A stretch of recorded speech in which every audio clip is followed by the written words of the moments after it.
Hey there, and welcome. From the moment we're born, it feels like we're all on this quest, right? We're all looking for something. And most of the time, we just call that something happiness. It's like the main engine driving almost everything we do. But here's a wild thought. What if that entire search, the very thing we base our lives on, is aimed in the completely wrong direction? It's a huge kind of radical idea, and that's exactly what we're going to dive into today. So, first things first, let's just be real about this endless race. I mean, you see it everywhere, right? You probably feel it inside yourself. It's this nonstop chase for stuff on the outside. We have this deep seated belief that if we can just grab those things, we'll finally have grabbed happiness along with them. And the things we chase are, well, they're the usual suspects, aren't they?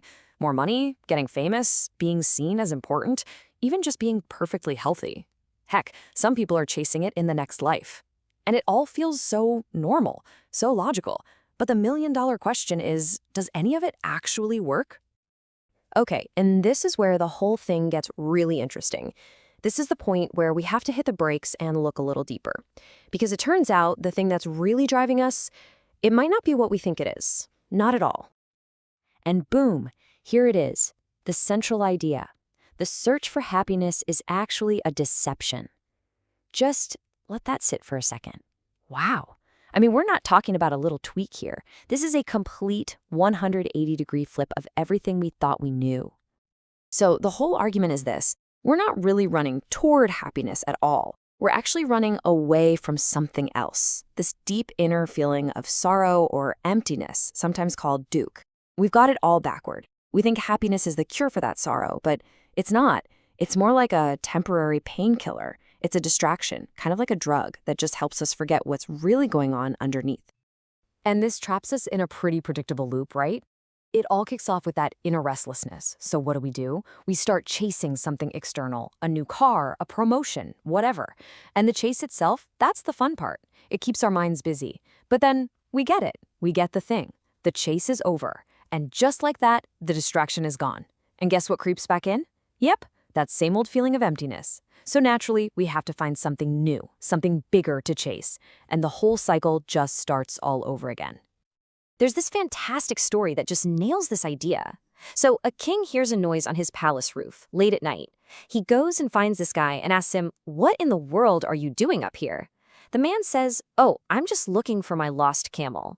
The king, he just scoffs and says, "Are you crazy? How could you possibly find a camel on the roof of a palace?" And the man just looks at him, smiles, and says, "Well, if you think you can find real happiness inside this palace, then I guess my camel could be up here too." Man, what a powerful point, right? In a way, we're all up on that roof, looking for our camels in the most unlikely places. Okay, so if chasing happiness on the outside is just one big distraction, then what's the real problem? What are we actually avoiding? What's the deep root cause of this sorrow that we're always running from? Let me give you a great analogy. Think about your health. Do you go out and find health? Of course not. What you do is focus on getting rid of what's making you sick. You remove the disease, and health is just what's left. It's the natural state that was there all along. And the exact same logic applies here. We don't need to go out searching for joy. We just need to remove the root of our sorrow. And what's left behind? That's a deep, unshakable joy, something called Anand. And what is that root cause? According to this way of thinking, it all comes down to one thing, Atma Agyan, which basically means self-ignorance. It's this simple but incredibly profound idea that we just don't know who we really are. And because we don't know our true selves, we spend our entire lives trying to build an identity out of, well, outside stuff, our jobs, our money, our status. And that endless, hopeless search, that's what creates all the suffering. There's this ancient story about King Yayati that's a huge warning sign. This guy literally borrowed his son's youth so he could live longer, and he spent 1,000 years just chasing every single pleasure you could imagine, a full millennium. But when he was finally on his deathbed, you know what he said? He confessed that none of it, not one bit, had actually satisfied him. His desires were just as powerful as they were on the very first day. It just goes to show no amount of out-there experience can ever fill a void that's in here. All right, so if the problem is internal, this self-ignorance, then it makes sense that the solution has to be internal too, right? And the good news is there's a really direct, practical way to actually deal with this. And that solution is called Sakshi Bhav, or witness consciousness. So what is it? It's really just the practice of becoming a neutral observer of your own life.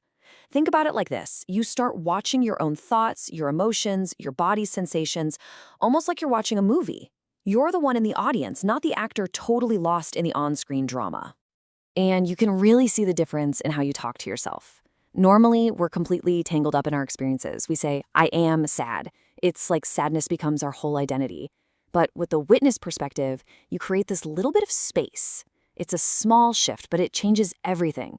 Instead, you can say, I am watching the feeling of sadness. See the difference? You're no longer the sadness itself. You're the awareness that's just noticing it pass by. So how do you actually put this into practice? Well, you start small. You just begin to observe your thoughts. Let them float by like clouds without trying to grab them or push them away. You watch your emotions come and go, like waves on the ocean. You just notice what's happening in your body, a pain here, a pleasant feeling there, without slapping a good or bad label on it. And over time, as you keep doing this, something really profound starts to sink in. You realize, wait a minute, I'm not any of these things that are always changing. I'm the one who's just watching it all happen. Now, I get it. This might be sounding kind of deep, maybe even a little difficult. But the most important thing to remember is that this isn't some secret club for a few special people. There's a great saying that goes with this. Truth is always simple. It's our minds that make things complicated. So if this whole witnessing thing feels complex, that complexity isn't coming from the idea itself. It's coming from our own minds. From all our years of conditioning and our habit of always looking for answers out there instead of in here. Because at the end of the day, this path is for absolutely everyone. It's your birthright, really. You don't need any special qualifications. You don't need to live a certain way. All it takes is the choice, the willingness to just shift your focus, to take that flashlight of your attention and instead of pointing it out at the world, you just turn it around and point it inward. And that really is the heart of it all. See, the goal isn't to be happy all the time. The real prize is a deep, quiet peace that's always there underneath, a peace that doesn't get rattled by all the ups and downs of life. You start to see pleasure and pain for what they really are, just passing clouds in the big open sky of who you are. So let me leave you with this one last thought to chew on. This isn't just some cool philosophy to think about. It's something you can do. So my question for you is, how can you start today, just for a minute or two? Can you step back and just watch a thought come and go, watch a feeling rise up, just watch your own breath and see what happens when you're not lost in the drama? What might you find in that quiet, simple space of just being the witness?